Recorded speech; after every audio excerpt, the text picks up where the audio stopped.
प्रदेश के झुंझुनू जिले का ये दृश्य जिसमें असहाय गोवंश कूड़ा करकट और लठ खाने की मजबूरी को प्रदर्शित करता है। गोवंश की सेवा को लेकर गौशालाओं का संचालन हो रहा है, जिसको सरकार अनुदान देने के साथ ही शेखावाटी के भामाशाह उदार मन से दान देती है। जब जिला मुख्यालय पर प्रशासन की नाक के नीचे गोवंश दयनीय स्थिति में जी रहे हैं। प्रदेश में बीजेपी की सरकार की गठन होते ही प्रशासन ने जिले की गौशालाओं का निरीक्षण कर खानापूर्ति की, लेकिन शायद सड़कों पर घूम रहा असहाय गोवंश प्रशासन को दिखाई नहीं दे रहा। गौशाला प्रबंधन की बात करें तो उनका कहना है कि सड़कों पर असहाय गोवंश घूम रहा है। ये नगर परिषद की जिम्मेदारी है कि उनको गौशाला में भिजवाने की व्यवस्था करें। ये कहकर अपनी नैतिक जिम्मेदारी से वो पल्ला झाड़ रहे हैं। गौशाला संचालन की आड़ में गोवंश के साथ धोखा हो रहा है।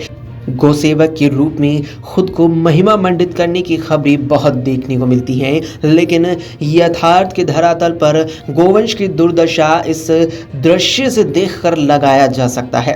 ऐसा नहीं है कि गौसेवकों की कमी है या गौसेवकों का अब जज्बा नहीं रहा है। चिड़ावा के समीप जखोड़ा में सीमित साधनों से बीमार और घायल गोवंश का उपचार निःशुल्क करने की व्यवस्था गौसेवकों ने कर रखी है, जबकि उन गौशालाओं को जो सरकार से अनुदान लेने के साथ उनको प्रवासी भामाशाहों से समय समय पर आर्थिक सहयोग मिलता रहता है। उन भामाशाहों को भी इस बात पर विचार करना चाहिए कि उनकी द्वारा दी गई आर्थिक सहायता का उपयोग गोवंश की सेवा में न होकर गोवंश की सेवा की आड़ में दिखावा तो नहीं हो रहा। अंत में गोवंश की इस दयनीय स्थिति को लेकर जनता की अदालत में एक ज्वलंत प्रश्न रखने की कोशिश है कि आखिर गोवंश की इस दयनीय स्थिति के लिए कौन जिम्मेदार है, फिर वो गौशाला का संचालक हो, भामाशाह हो, प्रशासन हो या फिर सरकार।